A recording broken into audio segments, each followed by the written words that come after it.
Assalamualaikum warahmatullahi wabarakatuh.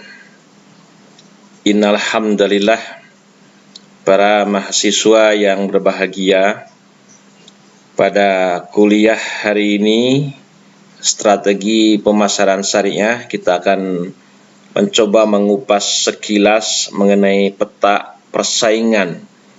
Karena di dalam merumuskan strategi pemasaran kita harus memahami dulu konteks persaingan di dalam dunia usaha. Nah, kali ini kita akan mencoba materi tersebut, yaitu memahami peta persaingan.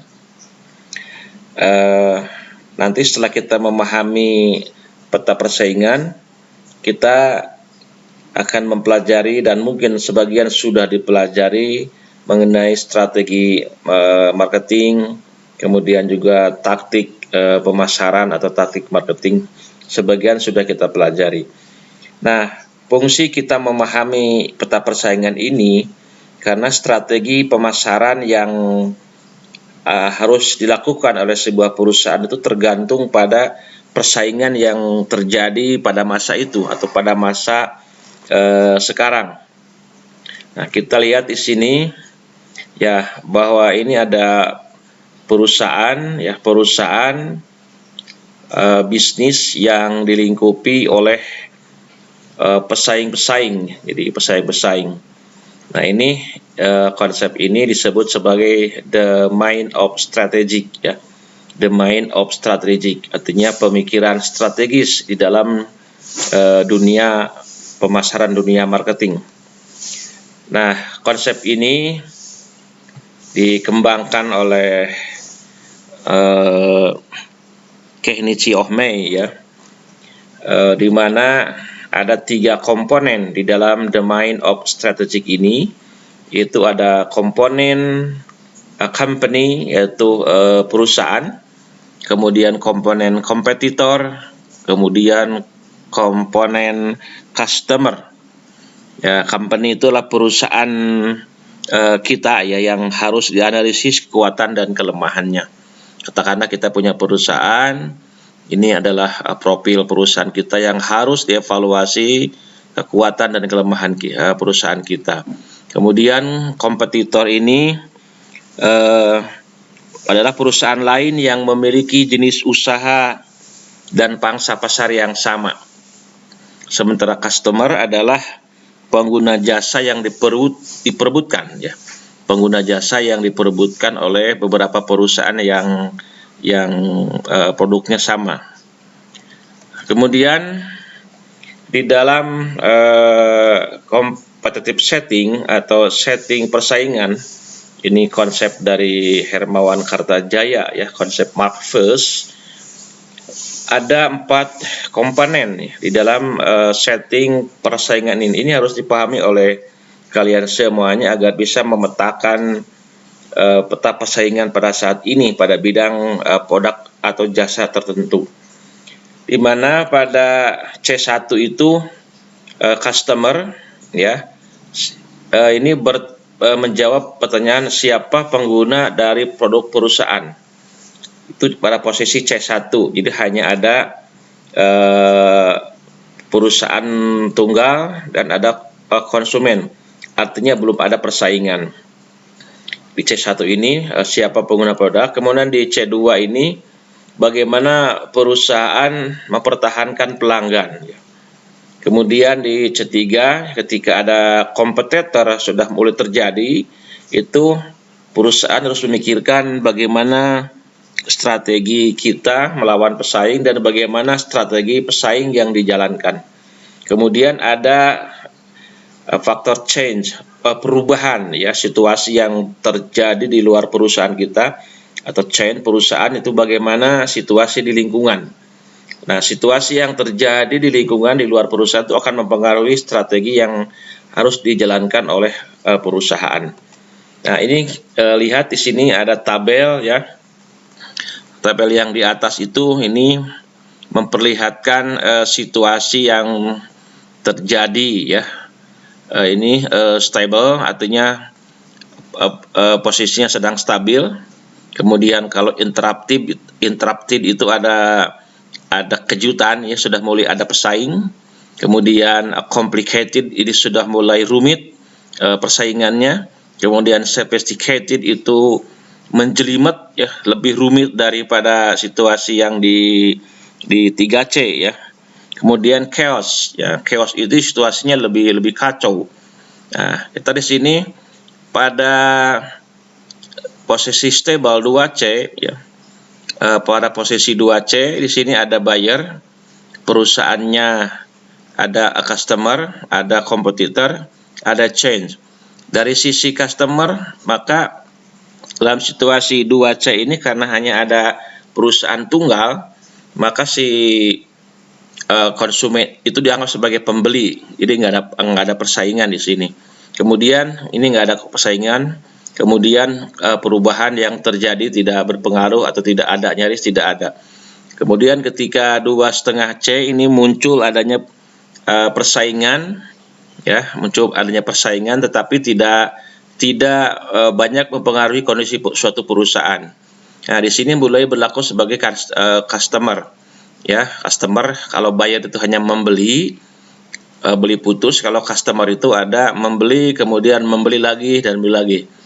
Kemudian pesaing pada posisi 2,5C itu masih jinak gitu, ya, masih bisa diatasi pada posisi 2C ini. Kemudian perubahan yang terjadi di lingkungan masih bersifat gradual, sewaktu-waktu, ya, seperti kondisi politik, kondisi ekonomi, masih perubahannya sewaktu-waktu, tidak berkelanjutan, situasi yang mengganggunya itu. Kemudian pada posisi complicated, ini dimana persaingan sudah mulai banyak, ya. Ini si pelanggan sebagai customer. Kemudian jadi nanti ada perbedaan, ya, perlakuan sebagai buyer, sebagai customer, bahkan ini sebagai klien. Ya, kalau customer itu sudah pelanggan gitu, ya. Kalau buyer hanya sifatnya membeli sesaat saja. Nah, pada posisi complicated, di mana persaingan sudah mulai kuat di sini, sudah mulai strong pesaingnya, sementara perubahan yang terjadinya berkelanjutan, ya. Jadi sering terjadi rutin, ini continuous gitu, ya. Kemudian pada posisi 3,5C sophisticated, itu situasi persaingan sudah semakin buas gitu, ya. Sudah semakin liar persaingannya, maka si konsumen ini harus diperlakukan sebagai klien. Tentu klien itu lebih dalam daripada customer. Jadi harus betul-betul dipelihara oleh perusahaan, harus punya database tentang si customernya, klien dipelihara, ya. Seperti tanggal ulang tahunnya, hari kelahirannya, ada database di perusahaan untuk diperlakukan secara berbeda gitu. Jadi pada posisi 3,5C ini persaingan semakin ketat, kemudian perubahannya tidak terus-menerus gitu, ya. Kemudian pada posisi chaos atau 4C, betul-betul pesaing semakin banyak, ya, semakin sama-sama kuat, dan bahkan pesaing ini invisible, tidak kelihatan gitu. Tahu-tahu produknya sudah ada di rumah. Nah, mungkin situasi zaman sekarang sudah mulai chaos, jadi mana berbagai perusahaan yang sama menawarkan produk yang sama dan pesaingnya tidak kelihatan di lapangan, tapi tahu-tahu produk-produk sudah ada di rumah karena dengan kemajuan teknologi digital. Maka di sini customer harus diperlakukan sebagai partner gitu, ya. Tidak lagi sebagai pelanggan, tidak lagi sebagai klien, tapi sebagai partner, harus betul-betul dihargai, dijaga perasaannya. Nah, kemudian perubahan-perubahan yang terjadi di luar chain-nya sangat surprising gitu. Jadi sangat banyak kejutan-kejutan. Nah, ini kita lengkapnya di sini, ya, dipertegas kembali bahwa pada posisi 2C ini hanya ada dua pemain, yaitu company, perusahaan, dan customer. Maka produk apa saja yang ditawarkan perusahaan harus diterima oleh customer. Jadi si customer itu nggak ada pilihan produk dari perusahaan lain. Ini pada posisi 2C, sehingga daya tawar customer sangat rendah, ya. Apapun yang dijual oleh perusahaan itu harus diterima oleh konsumen karena nggak ada pesaing. Si customer nggak ada alternatif pilihan. Contoh misalkan PLN gitu, itu PLN itu pada posisi 2C, nggak ada pesaing kan, listrik mau mati, listrik mau ini, tetap aja kan kita harus manut, harus bayar gitu. Nah, itu posisi 2C. Kemudian 2,5C tadi disampaikan, pesaing sudah muncul tapi masih jinak, perubahan terjadi masih sewaktu-waktu atau gradual. Kemudian customer masih dalam kendali perusahaan pertama, jadi si konsumen masih bisa dikendalikan. Sementara pada posisi 3C, si kompetitor sudah mulai semakin kuat, baik teknologi maupun SDM sudah kuat, perubahan yang terjadi di lingkungan juga semakin berkelanjutan. Maka di sini posisi tawar customer sebagai cukup kuat, sehingga si customer itu memiliki banyak alternatif pilihan produk gitu. Jadi dia punya daya tawar pada posisi 3C ini. Nah, kemudian pada posisi 3,5C ini, perubahan susah dipegang karena terjadi secara discontinue, tidak berkelanjutan tetapi tidak bisa diduga-duga. Ya, masa depan sulit diprediksi, kemudian pesaing semakin liar. Maka di sini si konsumen harus diperlakukan sebagai klien.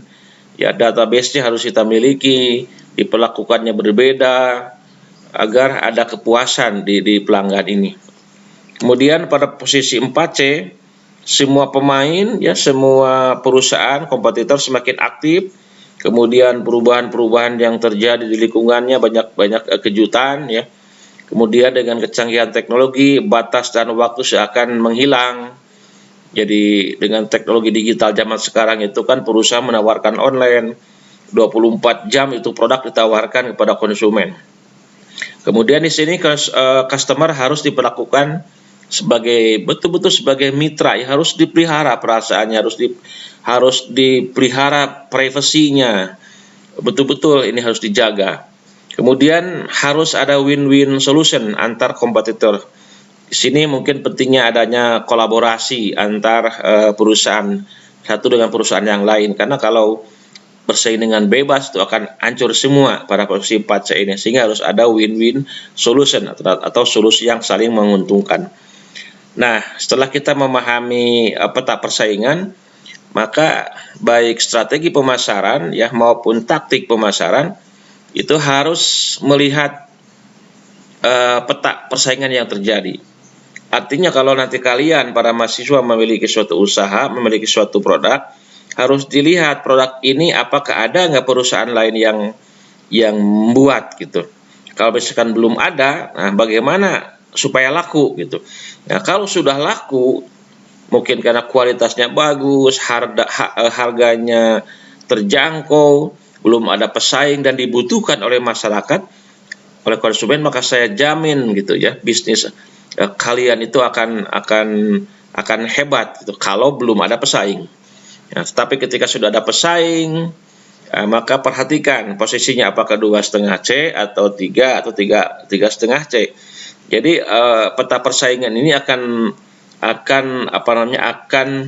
menghasilkan strategi dan taktik yang berbeda ya. Jangan sampai kita menggunakan strategi pemasaran pada posisi 2C gitu ya, menganggap nggak ada pesaing padahal di lapangan sudah banyak pesaing, maka kita akan hancur dan akan gulung tikar. Nah, demikian ya beberapa pemahaman tentang peta persaingan. Mudah-mudahan di kuliah sikat ini bisa bermanfaat dan kita bisa jumpa kembali dengan materi lainnya. Terima kasih.